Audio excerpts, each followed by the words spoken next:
bang lumiban sa klase ngayon? Wala, magaling! Okay, meron tayong mga aling tutunin na ating sundin ngayon sa klase. Una, ay dapat kayong makinig sa turo at sa mga kaklase kung magsasalita. Pangalawa, dapat kayong maupo ng maayos at iwasan ang pagtayo kapag hindi naman kinakailangan.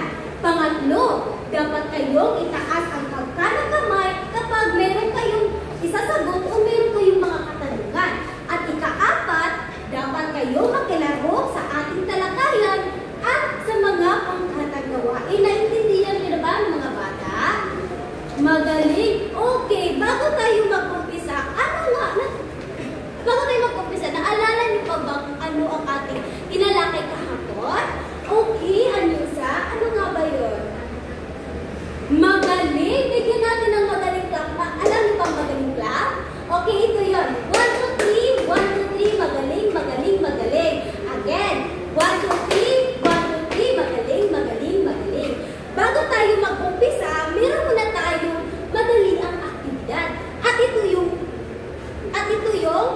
tama o mali. Pero bago tayo magsimula sa ating aktibidad, meron muna tayong bago tayo magsimula sa ating aktibidad, meron tayong mga layunin sa araw na ito.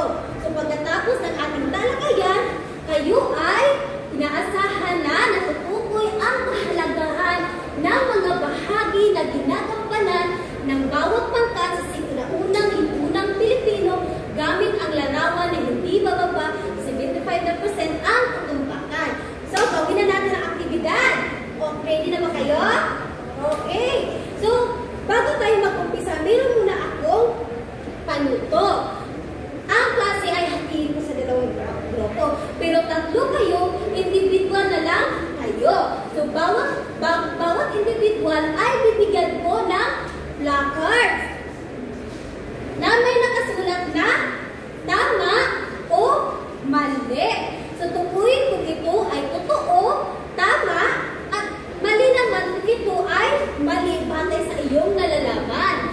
Bawat pangkat ay itaas ang kanilang placards kapag sila ay sasagot. So, ang individual na may pinakamaraming puntos ang siyang mananalo. So, bibigyan ko kayo ng placards. Okay. At ito yung unang katanungan. Okay. Ang mga dato ay ang mga ordinaryong mamamayan na nagtatrabaho sa bukid. Tama ba o mali? Mali? Totoo bang mali? Tignan natin. Magaling! Pangalawang katanungan. Ang mga aliping uripon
magaling. So ito ang barangay.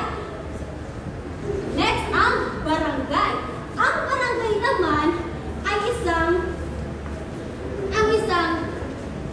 maliit na pamayanan na may sinaunang Pilipino. So ang barangay ay galing sa sinasabi na barangay na maliit na bangka. So ang barangay naman ay karaniwang binubuo ng 30 at hanggang 100 pamilya na namumuhay dito sa maliit na barangay. Ano nakikita nyo dito sa larawan? Mga tao. Ano ginagawa ng mga tao? Namumuhay magaling. So next, meron tayong dato. Ang dato, sila ang namumuno sa maliit na tinatawag nating barangay. Sila ang namumuno sa kapanahunan ng bago dumating ang Kastila sa Pilipinas. Sila ang dato na naglilid sa mga mamamayan. So ano ang dato? Okay, ang dato ay pinuno ng barangay. Okay, ang bago tayo magsisimula sa ating aktibidad, ano nga ba ang 3 uri ng sinaunang lipunang Pilipino? Ang timawa, ang alipin, at ang maharlika. So ang ating aktibidad ngayon ay, dahil 3 din kayo ngayon, ay individual na lang ang ating gagawin. Ang ating gagawin ay bawat individual ay bibigyan ng mga pangungusap at tukuyin nila ang bawat uri ng sinaunang lipunang sinaunang lipunan. Halimbawa, maharlika, timawa, o dato. Bawat pangkat ay idikit nila kung sa tingin nila ay tama ang pangungusap. Ang individual na pinakamaraming puntos ang siyang mananalo. Meron tayong halimbawa dito sa atin para malaman nyo o madali nyo malalaman. So, ako ang pinuno ng barangay. So, ang sagot ay dato. Okay. Handa na ba kayo mga bata? Okay, magaling. Ito ang unang katanungan. Sino magsasagot? Ako ay naglilingkod sa aking amo at walang sariling lupa. Okay?